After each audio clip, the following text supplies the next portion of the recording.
안녕하십니까. 이 방송도 북한군과 우크라이나 전쟁에 관한 내용입니다. 북한군이 러시아에 파병하게 된 진짜 이유가 무엇인가 다시 한번 짚어보면요. 모든 매체가 지적했듯이 러시아로부터 파병 대가를 현금으로 벌어들이기 위한 것, 부족한 식량과 오일 등 에너지를 확보하기 위한 것, 그 대가로 파병한 것이 틀림없습니다. 또 중요한 부분은 북한군이 현대전에 부족한 군사기술과 잠수함, 미사일, 대공무기 등 첨단 기술을 배우기 위한 목적에서 러시아 파병을 결단한 것으로 단정 지을 수 있습니다. 우크라이나 국립연구원이 분석한 결과로는 김정은은 가장 큰 걱정거리가 있다고 합니다. 낙후된 인민군의 전투 능력이죠.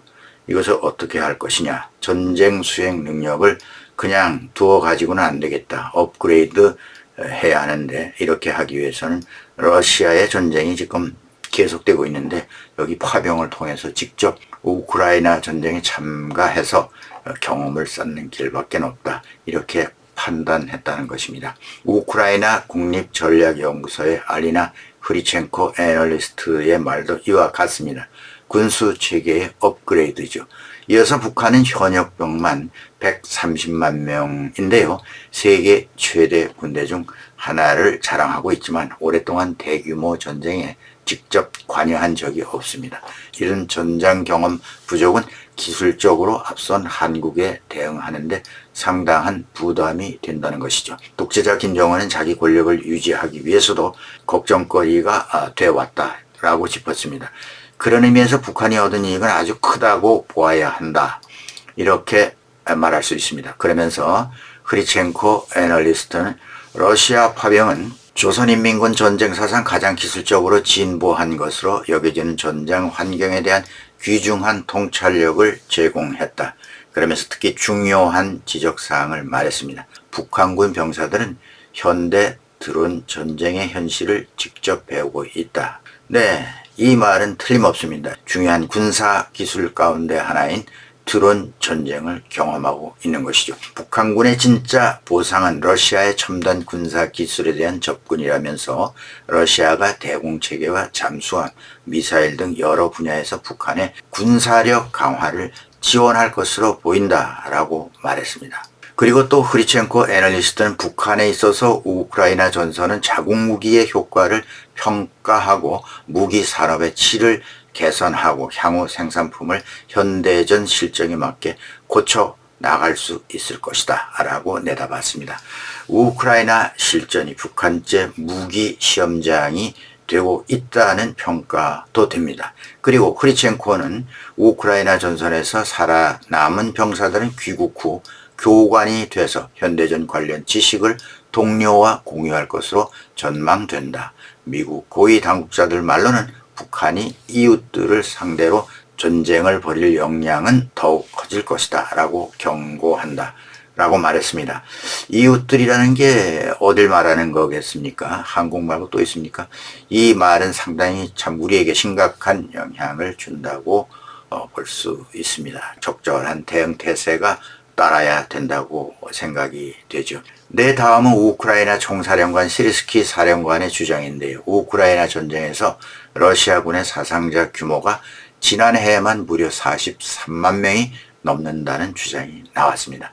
지난 2024년이죠.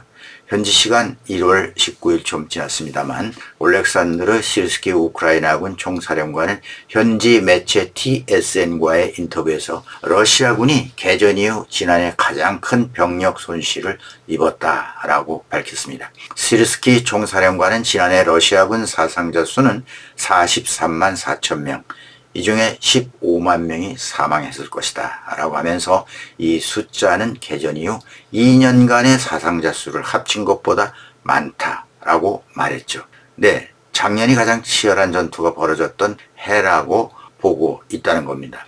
그 가운데 지난해 11월과 12월인데요. 러시아군이 개전 이후 가장 큰 병력 손실을 입었으며 11월의 경우 그 숫자가 하루 최대 2030명에 달했다고 주장했습니다. 이 같은 우크라이나군 주장을 종합해서 보면 개전 이후 최근까지 러시아군의 총 사상자 규모는 81만 명이 넘습니다.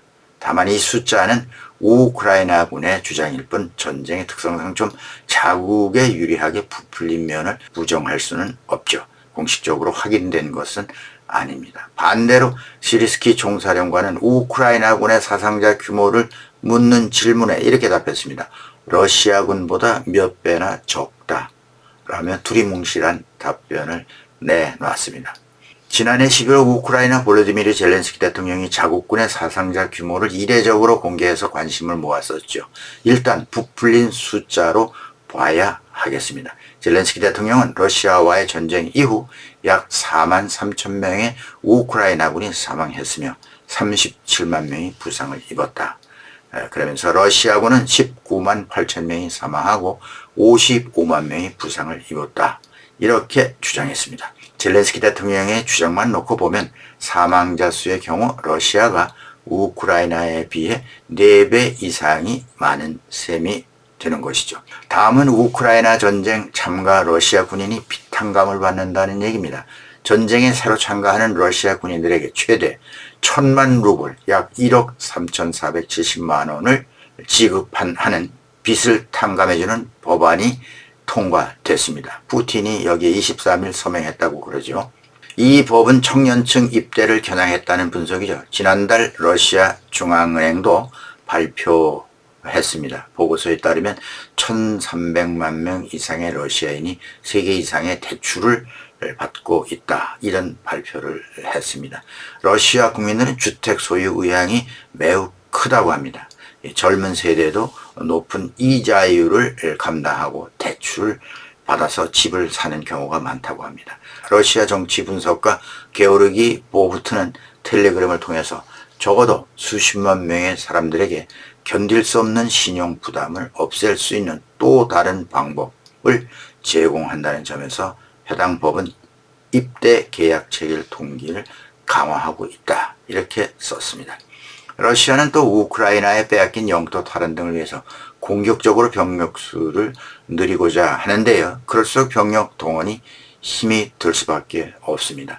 러시아가 수도 모스크바 등에서 입대 시 복무 첫해 총 520만 루블 약 7,004만 원을 벌 수 있다라는 광고를 대형 광고판 또는 버스 정류장 등에 공격적으로 게시하는 것을 보면 신병 부채 탕감과 같은 맥락입니다. 무슨 당근 정책이라고 할 수 있을까요? 러시아 빨리 전쟁을 끝내지 않으면 나라가 거덜나게 생겼습니다. 네, 오늘 방송은 여기까지입니다. 김정구 GTV입니다.